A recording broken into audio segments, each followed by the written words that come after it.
नमस्कार दोस्तों। जैसा कि आपको पता है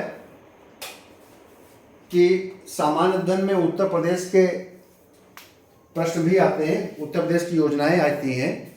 और जब से पीसीएस के मुख्य परीक्षा में 2 प्रश्न पत्र उत्तर प्रदेश से संबंधित बना दिए गए हैं, प्रश्न पत्र संख्या 5 और प्रश्न पत्र संख्या 6, जिसके बाद ये संभावना अधिक बढ़ जाती है कि आपके इस प्रश्न पत्र में भी उत्तर प्रदेश को बेस करते हुए कई प्रश्न बन सकते हैं।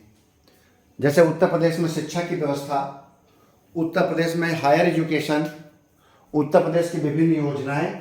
तो आप जब सामान्य अध्ययन पढ़ रहे हों तो उत्तर प्रदेश को बेस करते हुए जरूर पढ़िएगा।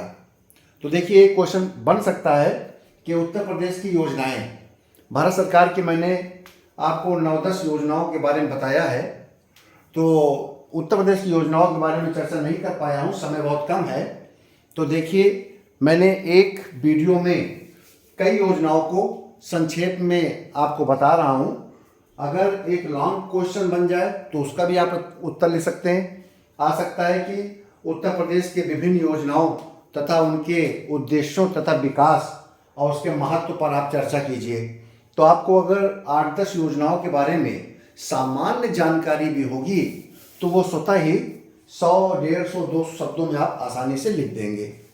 तो इसी पर्पज से मैंने कुछ योजनाओं को आपके सामने प्रस्तुत किया है। मैं आप लोगों से अपेक्षा करूंगा कि आपको जो भी वीडियो जैसे मैं अपलोड करूं, आप उस वीडियो को गंभीरता से सुनिए, तुरंत नोट्स बनाइए और तुरंत याद कर लीजिए। क्योंकि मेरी वीडियो 210 वीडियो के लगभग हो चुके हैं और जिसमें से कम 170-180 वीडियो आपके लिए बहुत ही महत्वपूर्ण हैं। केवल मैं 10-15 वीडियो को छोड़ दूं तो सभी वीडियो बहुत महत्वपूर्ण हैं। इसलिए आप हर वीडियो को गंभीरता से सुने, उसके नोट्स बनाएं, उसको रिवाइज करें। कम से कम इतना आप अगर कर लेंगे तो पेपर आप अच्छे से लिख पाएंगे। तो देखिए, उत्तर प्रदेश के प्रमुख योजनाओं में पहला है मुख्यमंत्री शिक्षुता प्रोत्साहन योजना। शिक्षुता का मतलब अप्रेंटिसशिप होता है। मुख्यमंत्री अप्रेंटिसशिप प्रोत्साहन योजना है, प्रमोशन स्कीम है। ये उस शिक्षा में से संबंधित है। ऐसे अभ्यर्थी या ऐसे विद्यार्थी या नवयुवक जो स्नातक हों और डिप्लोमा धारी हों, उनको सरकार निजी क्षेत्रों के विभिन्न औद्योगिक या अन्य कारखानों में प्रशिक्षुक रूप में रोजगार तथा नियोजित कराती है और इसके अंतर्गत उन्हें प्रतिमाह 9,000 रुपये मानदेय मिलता है। यह योजना 22 अगस्त 2023 से प्रारंभ हुई है। तो ध्यान रखना, मुख्यमंत्री शिक्षुता प्रोत्साहन योजना, ठीक है।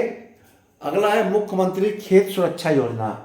आपने सुना होगा कि जो आपके आवारा पशु हैं वो खेतों में घुसकर पूरी फसल का तहस नहस कर देते हैं। इसलिए सरकार ने इलेक्ट्रिक सौर बाण योजना स्टार्ट किया है। इसमें इलेक्ट्रिक सौर बाण लगाई जा रही है, जिसके कारण 12 वोल्ट का करंट लगेगा जानवर को, जिससे उनको कोई शारीरिक नुकसान नहीं होगा, लेकिन वो उससे सुरक्षा मिलेगी। खेतों को खेत में प्रवेश नहीं कर पाएंगे। सरकार ने अनुदान का घोषणा किया है कि प्रति हेक्टेयर बाण लगाने में कटीले तारों से जो बाण लगेगा उसमें जो भी खर्च आएगा उसका 60% सरकार वहन करेगी या 1.43 लाख रुपया का वो अनुदान देगी, ठीक है। यह योजना भी जुलाई 2023 में हाल में लागू हुई है। तो ये महत्वपूर्ण योजना है। तीसरी योजना बंधन योजना 10 अक्टूबर 23 को स्टार्ट हुई। यह भी एक नई योजना है। तो ये योजना उत्तर प्रदेश के नगरीय क्षेत्रों के जो सांस्कृतिक क्षेत्र हैं, पौराणिक क्षेत्र हैं, धार्मिक क्षेत्र हैं, ऐतिहासिक महत्व के क्षेत्र हैं, उनका विकास करना है। बंधन योजना का मतलब, बंधन से आप बंधन बोलते हैं, बुजुर्गों की वंदना करना, और बंधन योजना है पौराणिक, क्षेत्रीय, सांस्कृतिक, ऐतिहासिक, आपका धार्मिक महत्व के जो स्थल हैं उसमें आधारभूत ढांचों की सुविधा। आधारभूत ढांचे क्या कहते हैं? इंफ्रास्ट्रक्चर किसे कहते हैं? सड़क बनवाना, नाली बनवाना, खरंजे बनवाना, लाइटिंग की व्यवस्था करना, शौचालय की व्यवस्था करना, आपका स्लम्स को हटाना, सीवर लाइन ठीक करना। तो ऐसे जो महत्वपूर्ण क्षेत्र हैं जो पौराणिक रूप से काफ़ी रिच क्षेत्र हैं उनका विकास बंधन योजना के अंतर्गत सरकार कर रही है। अगला है मुख्यमंत्री कन्या सुमंगला योजना। ये बेटियों के लिए है, बेटियों का लिंग विभेद को दूर करने के लिए है, बेटियों को सशक्त करने के लिए है, बालिकाओं को सशक्त करने के लिए है, उनको आर्थिक रूप से मजबूत करने के लिए है, उनके भ्रूण हत्या को खत्म करने से रोकने के लिए, खत्म करने के लिए है, उनको कन्या को पैदा होने के लिए जो अभिशाप माना जाता है उसको दिमाग से हटाकर उन्हें प्रोत्साहित करने के लिए कि अगर बेटी जन्म लेगी तो बेटी के जन्म से लेकर स्नातक होने तक 25,000 रुपया क्रमबद्ध तरीके से समय समय पर परिवार को मिलेगा। जब वो पैदा होगी तो परिवार को 5,000 रुपये मिलेगा, और जब वो 1 वर्ष की होगी तो उसको 2,000 मिलेगा। जब वो पहली कक्षा में पहुँच जाएगी तो फिर 3,000 रुपये दिए जाएंगे, छठी कक्षा में पहुँचेगी तो 3,000 रुपया, 9वीं कक्षा में पहुँचेगी तो 5,000 रुपया, जब वो कोई डिप्लोमा करेगी इंटर करने के बाद, हाई स्कूल करने के बाद, या BA कर लेगी तो उसे 7,000 रुपये दिया जाएगा। कुल मिला के 25,000 रुपये इस प्रकार से बेटी के पैदा होने से लेकर स्नातक तक दिया जाएगा। और इसके अलावा मुख्यमंत्री सामूहिक विवाह योजना स्टार्ट की गई थी 3 अक्टूबर 17 को, कि ऐसे परिवार जिनकी आर्थिक स्थिति ठीक नहीं है, उनकी सालाना आय 3 लाख से नीचे है, तो बेटियों के विवाह के लिए सरकार आर्थिक मदद कर रही है, यानी कि सामूहिक विवाह स्वयं करा रही है सरकार। जिला अधिकारी को निर्देश होते हैं कि सामूहिक विवाह का कार्यक्रम करें, कम से कम 10 जोड़े का विवाह कार्यक्रम होगा तो सामूहिक विवाह कार्यक्रम निर्धारित किया जाएगा। प्रति जोड़े पर 51,000 रुपये सरकार खर्च करती है। इसमें सरकार ने इस योजना को विधवा, परित्यक्ता, तलाकशुदा महिलाओं के विवाह को भी इसमें शामिल कर लिया है। एक योजना बहुत महत्वपूर्ण है, एक जिला एक उत्पाद योजना, ODOP, 24 जनवरी 2018 को स्टार्ट किया गया था। आप देखते होंगे हर जगह ODOP की स्टॉल लगाए होते हैं। इसका उद्देश्य प्रदेश के सूक्ष्म कुटीर उद्योगों को बढ़ावा देना, स्थानीय उत्पादों को पहचान दिलाना और क्षेत्रीय लोगों को रोजगार दिलाना था। स्थानीय उत्पादों को पहचान दिलाने का आशय ये है कि हमारे देश के 75 जिले किसी न किसी काम के लिए जाने जाते हैं। आपने सुना होगा अलीगढ़ का ताला, तो भदोही की कालीन, आपका मुरादाबाद का पीतल, आगरा का पेठा, कानपुर का चमड़ा, ठीक। तो इस प्रकार के जो इलाके हैं, जिले हैं, वो किसी न किसी रूप में जाने जाते हैं। कन्नौज का इत्र मशहूर है। तो आप ऐसे ही प्रत्येक अधिक से अधिक जिलों का उससे संबंधित जो व्यवसाय है या उत्पाद है उसका उल्लेख अपने प्रश्न में कर दीजिएगा। इसमें सरकार 5 लाख हर साल रोजगार सृजन करा रही है। इसमें सरकार वित्त का प्रबंध करती है। मुद्रा योजना के द्वारा अन्य जो लोन की स्कीम्स हैं उसमें एक 1 डिस्ट्रिक्ट 1 प्रोडक्ट के व्यवसायियों को या जो रोजगार स्थापित करना चाहते हैं उनको वित्तीय प्रबंधन भी करा रही है। अगला है मुख्यमंत्री अभ्युदय योजना। यह योजना प्रतियोगी परीक्षाओं की तैयारी कराने के लिए तैयार की गई है। इसमें निःशुल्क कोचिंग की व्यवस्था की गई है। जो लोग PCS, IAS, NEET, IT, engineering की तैयारी करना चाहते हैं बच्चे, उनको लाखों विशेषज्ञों द्वारा ये सहयोग किया जा रहा है, पढ़ाया जा रहा है, और ताकि वो भारत की या प्रदेश के जो उत्कृष्ट सेवाएं हैं उसमें चयन के योग बने। इसके अलावा भी सरकार की कई योजनाएं हैं जिनको आप संक्षेप में लिख दीजिएगा। हार्ड कुक्ड मील योजना, ये आंगनवाड़ी में जो बच्चे 6 वर्ष तक के बच्चे जाते हैं उनको गर्म खाना की व्यवस्था की गई है ताकि उनकी जो कैलोरी हो, पोषण, वो पोषक हो, कुपोषण से बचे, एनीमिया ना हो उनकी माँ में और बच्चों में, तो मृत्यु दर कम से कम हो। ये उद्देश्य है हार्ड कुक्ड योजना का, कि जो उत्तर प्रदेश की जनसंख्या नीति सन 2000 है उसको किस प्रकार सफल बनाया जाए, इसके अंदर हार्ड कुक्ड योजना भी महत्वपूर्ण योगदान कर रही है। दूसरा है कि आपका उत्तर प्रदेश मुख्यमंत्री बाल सेवा योजना। उत्तर प्रदेश मुख्यमंत्री बाल सेवा योजना के अंतर्गत ऐसे बच्चे जिनके माँ बाप कोरोना काल में कोरोना के कारण देहांत हो गया है, जो कि 1 मार्च 2020 के बाद जिन माँ बाप का देहांत हो गया है, तो उनके बच्चों को सरकार ने एक प्रकार से गोद लिया है। उनके पढ़ाई, उनकी लिखाई, उनके अभिभावकों को प्रति माह 4,000 रुपये प्रदान करती है कि 4,000 रुपये उनके बच्चों की सेवा के लिए या उनके पढ़ाई लिखाई के लिए, उनके देखभाल के लिए खर्च कर रही है। और यह कोशिश की जा रही है कि सरकारी संस्थाओं में वो बच्चों को निःशुल्क शिक्षा भी प्राप्त हो। ये 22 जुलाई 2021 से ये योजना प्रारंभ हुई है और ये योजना उन्हीं लोगों को प्रदान की जा रही है जो कि उत्तर प्रदेश के निवासी हैं और जिनके परिवार की आय 3 लाख से कम है। ठीक है, 4,000 रुपये प्रतिमाह जो भी उन बच्चों की देखभाल कर रहा है उनको प्रतिमाह सरकार दे रही है। और जिनका कोई नहीं है देखने वाला, तो ऐसे बालकों को राजकीय बाल गृह में रखा जा रहा है। ठीक है, और इनमें से अगर कोई लड़की है, निराश्रित बालिका है, तो उसके विवाह तक की व्यवस्था सरकार कर रही है और 1,01,000 रुपये विवाह के समय अनुदान दे रही है। तो ये योजना उत्तर प्रदेश मुख्यमंत्री बाल सेवा योजना के नाम से चल रही है। अगला है बाल श्रमिक योजना।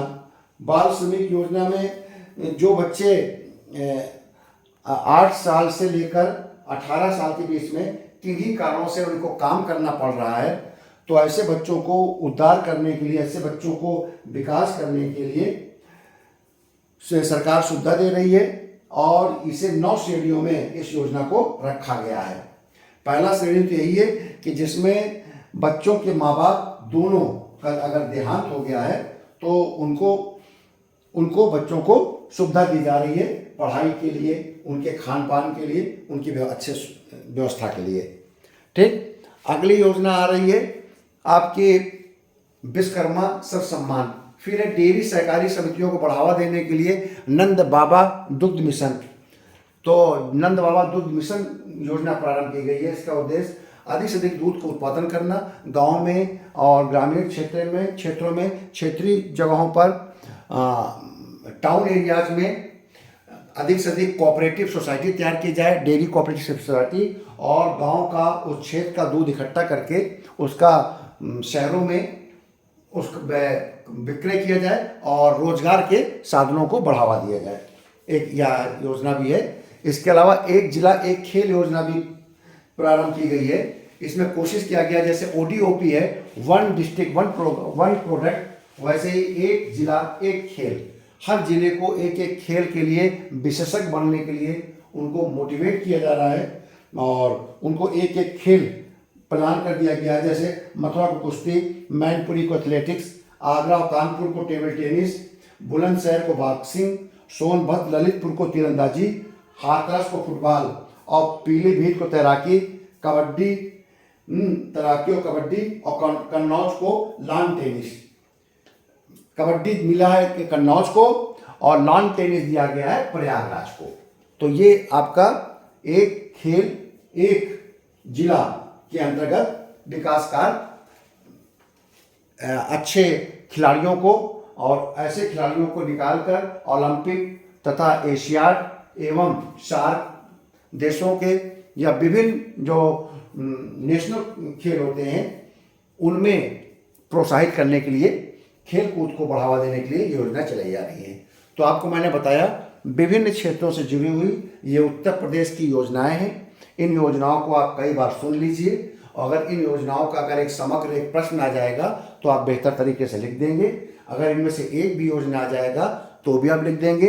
अगर यही लिख आ जाए पेपर में कि उत्तर प्रदेश के विकास की गाथा या उत्तर प्रदेश के विगत 10 वर्षों में विकास में क्या योगदान किया है, तो भी आप इन योजनाओं को अगर समग्र रूप से लिख देंगे तो आपका संतुलित उत्तर बन जाएगा। आपका प्रश्न कैसा भी बने, आपके पास इतना मटेरियल रहना चाहिए विभिन्न क्षेत्रों का कि आप वहाँ पर आपकी कलम न रुके। अगर आपकी कलम नहीं रुकेगी सामान्य अध्ययन में, परीक्षा हाल में, तो आप निश्चित मानिए आपको नंबर बहुत अच्छे मिलेंगे। जरूरी नहीं कि आपको पर्टिकुलर जो पूछा जा रहा है उसको आपको उस पर आपको कुछ याद हो, लेकिन अगर उससे जुड़े हुए क्षेत्रों के बारे में आपको अच्छी जानकारी है तो आप अच्छा उत्तर बना सकते हैं। तो इसलिए उत्तर प्रदेश की प्रमुख योजनाओं को याद कर लीजिए। भारत सरकार की तमाम योजनाओं के बारे में पूर्व में चर्चा कर रखा है, उनको भी आप समग्र रूप से तैयार करिए। मुझे पूरा विश्वास है कि इतनी योजनाओं को तैयार करने के बाद आप कोई भी निबंध आएगा तो भी आप लिख देंगे। कोई भी विकास का निबंध आएगा, अर्थव्यवस्था का निबंध आएगा, सामाजिक आर्थिक राजनीतिक अगर निबंध आएगा तो भी आप लिख देंगे, क्योंकि आपको इतनी योजनाओं के बारे में जानकारी होगी। 5 ट्रिलियन इकोनॉमी के बारे में मैंने आपको बता रखा निबंध, वो निबंध से जुड़ा हुआ आर्थिक व्यवस्था कोई क्वेश्चन आएगा तो भी कर लेंगे। एक निबंध याद जरूर करिएगा, विकसित भारत @ 2047, या हम कह सकते हैं 2047 का विकसित भारत।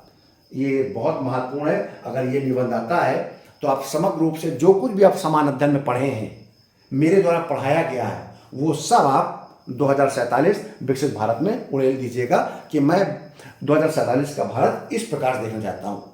पर्यावरण में इस प्रकार से हो, महिलाओं के सशक्तिकरण में इस प्रकार से हो, शिक्षा के क्षेत्र में भारत इस पोजीशन में हो, आपके उत्पादन के क्षेत्र में भारत इतना विकसित हो चुका हो, कृषि के क्षेत्र में भारत मजबूती के साथ आगे बढ़ रहा हो, साइंस टेक्नोलॉजी के क्षेत्र में, तो जितने हमारे क्षेत्र हैं विश्व गुरु के रूप में आपके तकनीकी, प्रौद्योगिकी, AI, इन सभी के क्षेत्र में भारत को हम 2047 में कहाँ देखना चाहते हैं, ये सब समग्र रूप से आप विकसित भारत 2047 में आप लिखेंगे। उसके लिए कोई विशेष ज्ञान और कोई विशेष जानकारी की जरूरत नहीं है आपको, बल्कि मुख्य रूप से समान अध्ययन में और निबंध में जितना आपने कुछ पढ़ा है वो सब आप विकसित भारत 2047 में पूरा का पूरा बैठ कर 1 घंटे निबंध आ जाए तो आप लिखिएगा। ठीक है, उस पर मैं एक अलग से डिस्कशन करूंगा विकसित भारत पर क्या क्या लिखना है। इसके अलावा आप लोग तैयारी कीजिए, शीघ्र ही मैं आपके सामने समान अध्ययन का एक मॉडल पेपर प्रस्तुत करूंगा। मुझे पूरा विश्वास है कि आप ईमानदारी से उस पेपर को सॉल्व करेंगे और सॉल्व करके अपने आप को एक प्रकार का पॉलिश कर लेंगे सप्ताह 10 दिन पहले, कि आप लोग इस परीक्षा के लिए कमर कस कर तैयार हैं। और मैं आपके साथ हूं, और 27-28 तक पूरी तरह से जिस प्रकार से मैं आपके साथ समर्पित हूं इस परीक्षा को तैयारी कराने के लिए, मुझे पूरा विश्वास है कि आप भी जैसे जैसे दिन आगे बढ़ेंगे आप उतनी सक्रियता के साथ इस परीक्षा के लिए और लग जाएंगे। बहुत बहुत धन्यवाद।